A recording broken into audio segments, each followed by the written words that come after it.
나는 항상 언니를 위해 모든 걸 포기했다고 생각했다.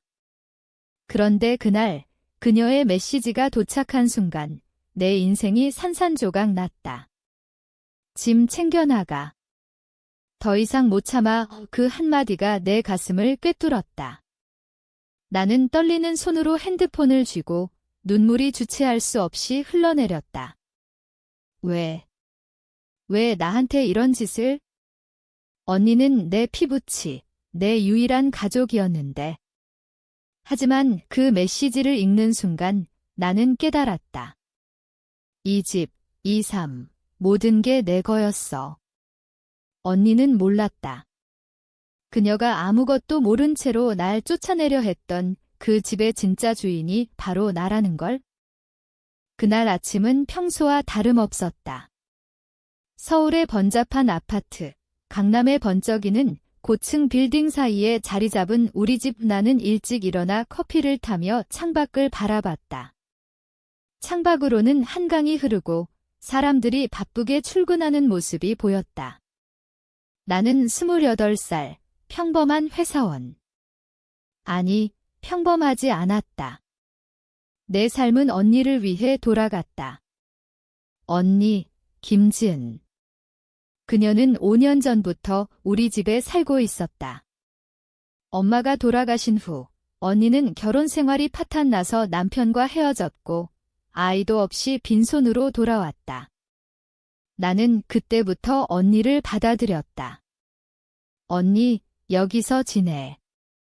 내가 다 할게. 그렇게 말하며 나는 내 꿈을 접었다. 대학원 진학, 포기, 연애, 언니가 싫어하니 미뤄, 직장, 야근까지 해서 돈 벌어 집 대출 갚고 연니한테 용돈 주고 심지어 언니의 쇼핑까지. 언니는 항상 그랬다. 수연아, 너 없으면 나 어떡해? 동생으로서 당연한 거지. 그녀의 말은 달콤했지만 그 뒤에는 날카로운 가시가 숨어 있었다. 처음엔 괜찮았다. 엄마의 유언대로 집은 우리 둘의 것이었지만 나는 언니가 안정되면 나갈 거라고 생각했다. 하지만 시간이 지나면서 언니의 태도가 변했다. 그녀는 친구들을 데려와 파티를 하고 내 방을 함부로 뒤지며 심지어 내 옷을 입고 나갔다. 수연이 스타일, 나한테 딱이야. 웃으며 말하는 언니의 얼굴을 볼 때마다 나는 속으로 울었다. 왜 나한테만 이런 짓을? 나는 언니를 위해 포기한 게 많았는데. 어느 날 회사에서 늦게 귀가했더니 집안이 엉망이었다. 언니가 또 친구들과 술 마신 모양이었다. 빈병들이 바닥에 굴러다니고 소파에 담배꽁초가 떨어져 있었다. 나는 조용히 치웠다. 언니는 소파에 누워 자고 있었다. 언니, 다음부터는 조심해. 속으로 중얼거렸다. 하지만 입 밖으로는 아무 말도 하지 않았다. 왜냐하면 나는 약했다. 가족이란 이름 아래 모든 걸 참아야 한다고 믿었으니까. 한국 사회에서 특히 우리처럼 엄마 없이 자란 자매에게 가족이란 유일한 버팀목이었다. 하지만 그 버팀목이 날 짓누르고 있었다. 그날 밤 나는 일기를 썼다. 언니 때문에 내 삶이 왜곡되고 있어. 하지만 어떻게 해? 그녀를 버릴 수 없어. 일기는 내 유일한 친구였다. 그 안에서만 나는 솔직할 수 있었다. 다음 날 언니가 일어나서 말했다. 수연아, 어제 미안. 그런데 너 요즘 왜 그렇게 예민해? 내가 사는데 불편하게 해. 그녀의 눈빛은 차가웠다. 나는 고개를 저었다. 아니야, 언니. 괜찮아. 또 참았다. 하지만 가슴속에서 무언가가 꿈틀거렸다. 분노. 아니, 아직은 아니었다. 그냥 피로였다. 시간이 흘렀다. 2년, 3년. 나는 승진을 포기하고 언니의 빚을 갚아줬다. 언니는 새로운 남자를 사귀기 시작했다.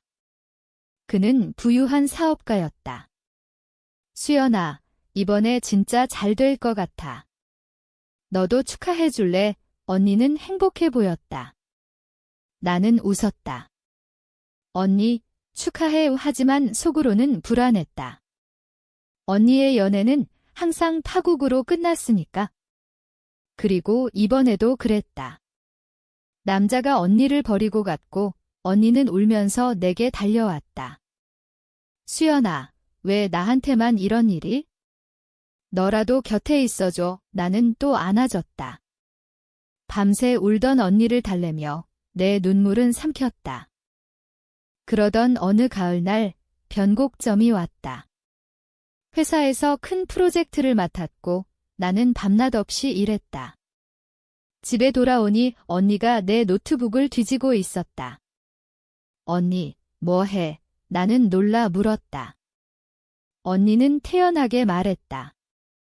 아, 그냥 내 일기 봤어. 재미있네. 너 나에 대해 그렇게 생각했구나. 그녀의 미소는 사악했다. 내 일기. 그 안에 모든 게 있었다. 언니에 대한 원망, 포기한 꿈, 억눌린 분노. 언니, 그건 사생활이야. 나는 떨리는 목소리로 말했다. 하지만 언니는 웃었다. 사생활. 우리는 자매잖아. 공유하는 거지? 그런데 수연아, 너 요즘 나한테 왜 그래? 내가 내 인생 망쳤어? 그 말은 칼날 같았다.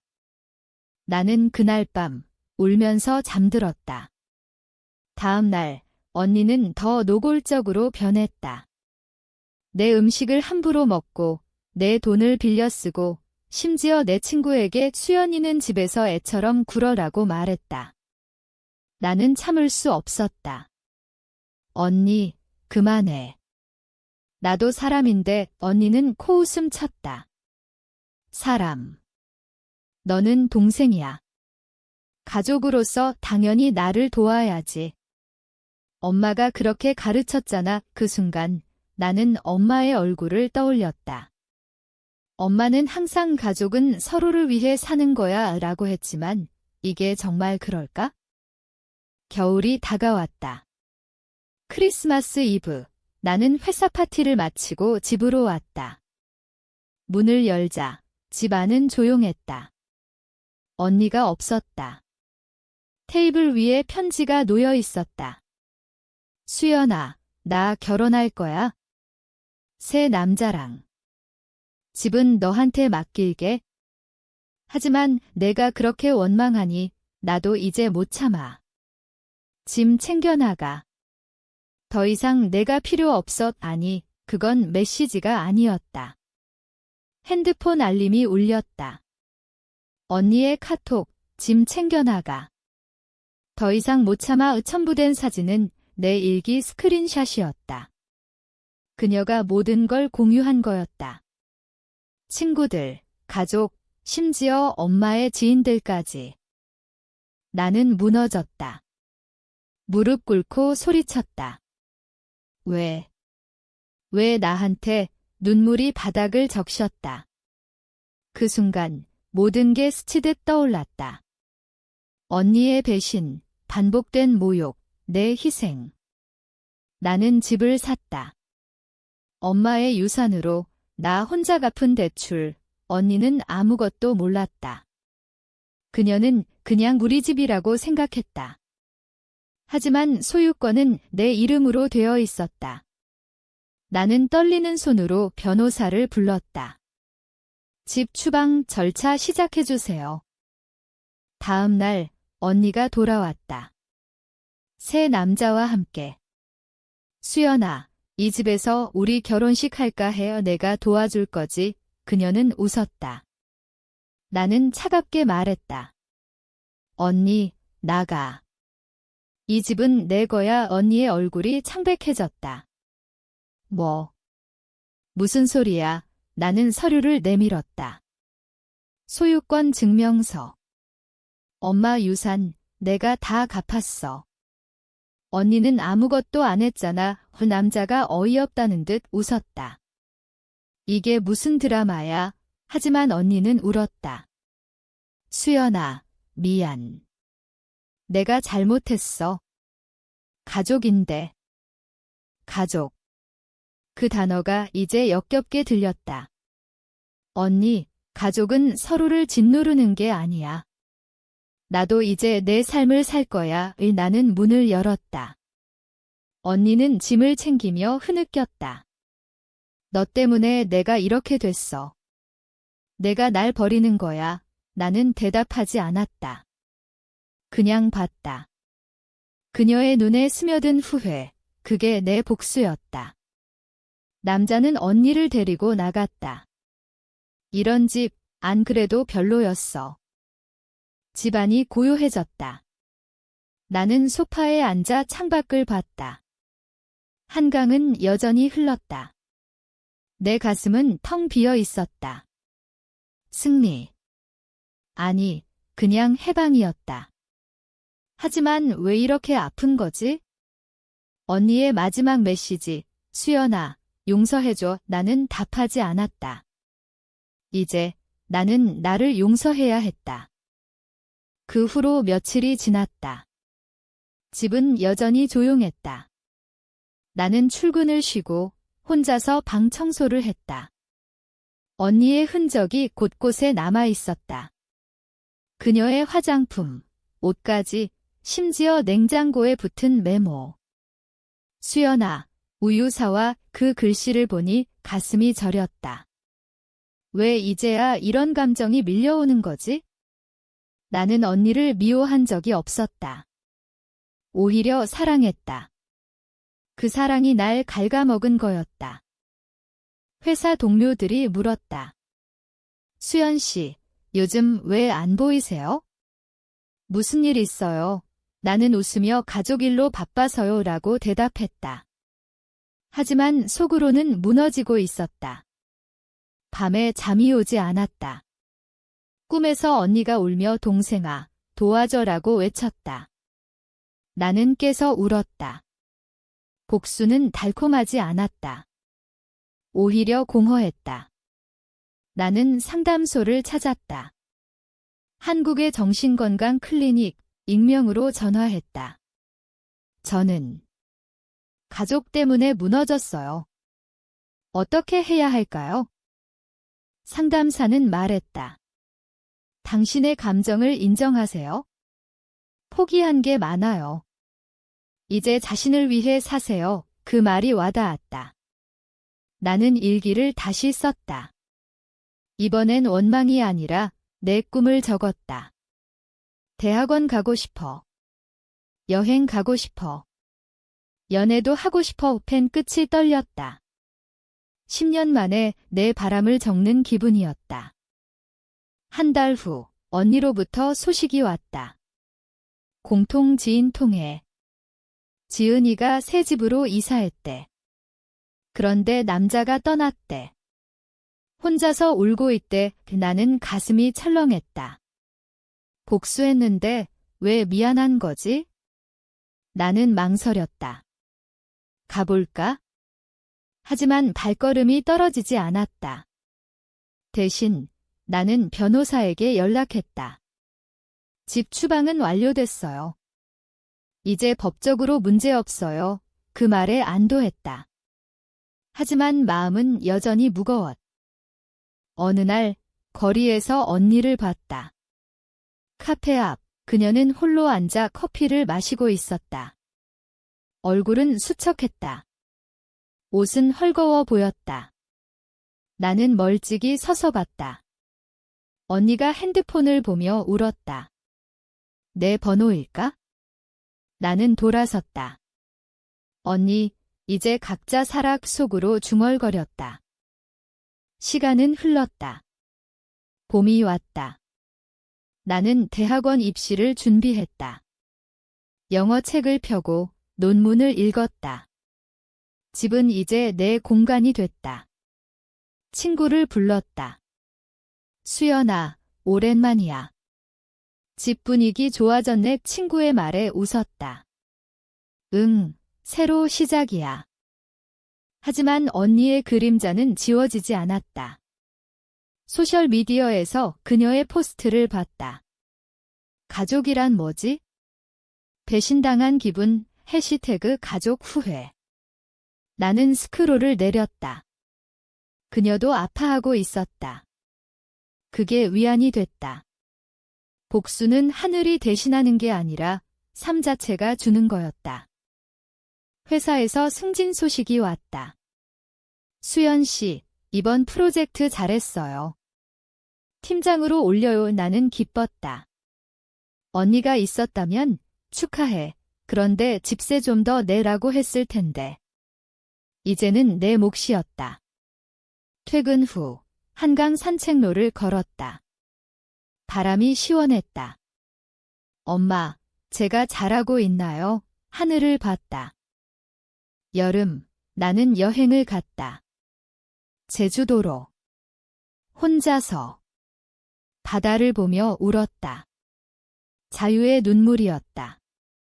핸드폰에 언니 메시지, 수연아, 미안해. 만나서 이야기할래. 나는 지웠다. 아직 준비되지 않았다. 가을이 다시 왔다. 언니가 집 앞에 서 있었다. 수연아, 들어가자. 그녀의 목소리는 떨렸다. 나는 문을 열었다. 언니, 왜 왔어? 그녀는 울었다. 남자 떠났어. 돈도 없고. 내가 날 버린 것 같아서. 미안해. 내가 잘못했어. 일기 봐서 내 고통 알았어. 나는 듣기만 했다. 언니, 이제 늦었어. 나도 아팠어. 내가 날 짓밟았어. 연희는 무릎 꿇었다. 제발, 가족으로 다시. 하지만 나는 고개를 저었다. 가족은 강요가 아니야? 언니, 가서 내 삶 찾아. 그녀는 나갔다. 문 닫히는 소리가 컸다. 나는 창가에 서서 봤다. 언니의 뒷모습이 작아졌다. 눈물이 흘렀다. 사랑과 미움이 섞인 눈물. 겨울, 나는 새 연인을 만났다. 평범한 남자. 수연 씨, 당신 강해 보이네요. 그는 말했다. 나는 웃었다. 예전엔 아니었어요. 이제는요. 1년 후, 나는 대학원생이 됐다. 집은 여전히 내 것. 언니 소식은 가끔 들었다. 그녀는 작은 아파트에서 일하며 산다. 후회하며. 나는 용서했다. 하지만 잊지 않았다. 지금 한강변에 앉아. 바람이 불고. 가족이란 서로를 자유롭게 하는 거야? 얽매는 게 아니야. 그 생각이 스쳤다. 언니, 너도 이제 알았을까? 만약 다시 만난다면 뭐라고 할까? 아니, 그건 중요하지 않아. 나는 이제 나로 산다. 그게 전부야.